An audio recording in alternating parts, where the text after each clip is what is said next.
Whoa! Today I'm going to teach you how to get the most out of these batteries for the Fujifilm X-T3.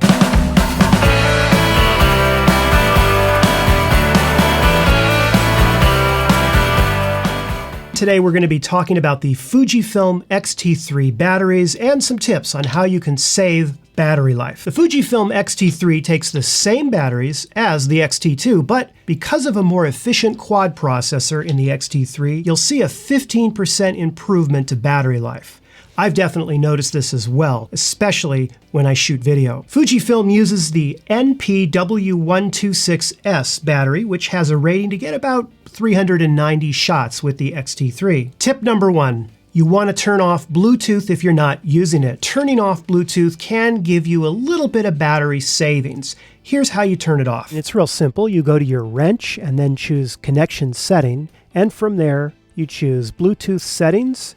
Scroll down to where it says Bluetooth on/off and simply turn it off. The second tip is to turn off pre-autofocus. I believe it's turned on by default with the camera.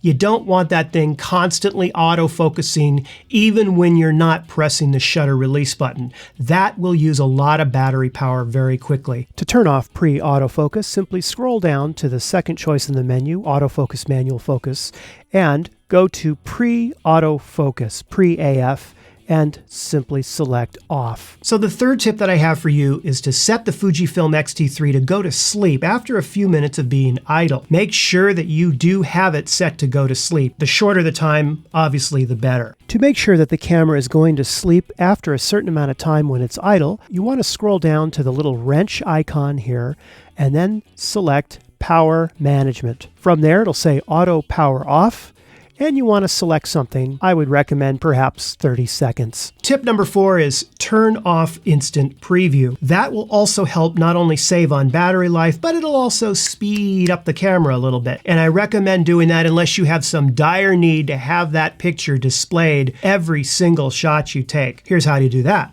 To turn off instant preview, you go to the little wrench icon and then choose Screen Setup. From there, you want to scroll down until you see Image DISP. Click on that and ensure that this has been turned off. Tip number 5 you might want to consider is turning off boost mode.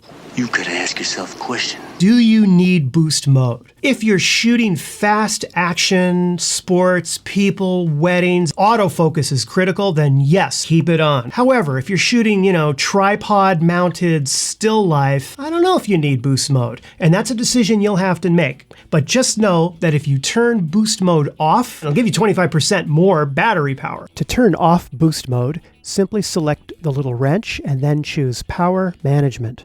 From there, go to the Performance area and select Normal. Tip number 6 is turn face detection mode to off. There's no reason to have, face detect, eye detect, if, say, you're shooting pictures of flowers or you're outside. And quite frankly, it uses the camera's processing power and also some battery power to have it on. So if you're not using face detection, turn it off. Here's how you turn that off. To turn off face detection, simply go to AFMF, then select Face Detection Setting. It's on page 2, and from there you can turn Face Off, Eye Off. All right, tip number 7 is kind of an expensive one. It's go out and get the battery grip. So now you have a total of 3 batteries on the camera. That gives you a lot more leeway before those things expire. Also, it feels good. It's nice, it's grippy, but some people don't like it. I love the battery grip.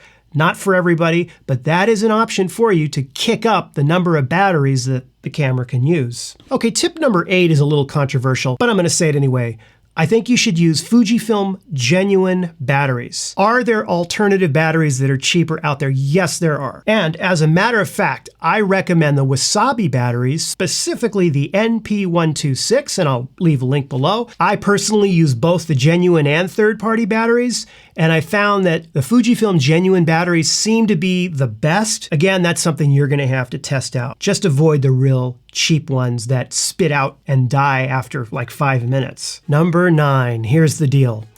Particularly if you're shooting 4K video all day long, you need to get yourself a BAB, otherwise known as a big ass battery. For that, I recommend the Anker PowerCore 26800 PD. Not the 26800, but the 26800 PD. The PD stands for Power Delivery. What is power delivery? It's part of the USB specification, sort of an extension that allows for increased power beyond what you can normally get through regular USB. Yes, that's right. It goes to 11. These go to 11. You can charge the X-T3 camera with any USB battery charger. What I'm talking about here is not that. I'm talking about powering the camera rig while you are shooting 4K video, basically on a continuously recording basis and having that thing keep up with you. With this beast of a battery, you can get about 8 hours of video record time on the X-T3. Amazing. You can also recharge maybe 6 to 8 Fujifilm batteries on a single charge of that 26800 PD. And you can attach it to your car and drive 3/4 of the way across the United States. Getting on that last one. The 26800 PD is a monster of a battery. It has one USB-C 30-watt port and 2 USB ports that are 5-volt 3 amps each. It comes with a 30-watt USB-C wall charger, micro USB cable, USB-C to C cable, a travel pouch, and one of those silly little booklets that has a happy face that says, happy with it. You get all that with the battery. I highly recommend it, particularly if you are shooting video, and I will have a link below to get the battery. Now, the bottom line with these tips is they're all good, but the X-T3 is a high-performance camera. So you have to ask yourself, why cripple it? Sometimes the simplest solution is the best. And quite frankly, why not just carry more batteries? I mean, really, when you get right down to it, they're not that big. Here, there's 3 batteries right there.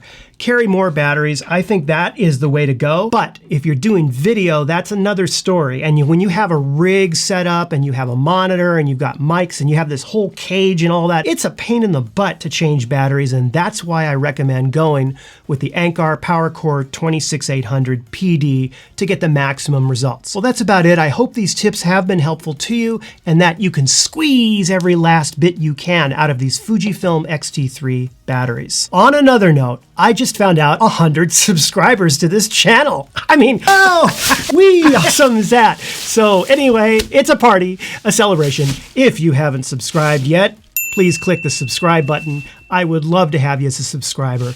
If you have any questions, don't hesitate to let me know down in the comments below. I will do my best to answer them. And thank you so much for watching, and I'll see you in the next video.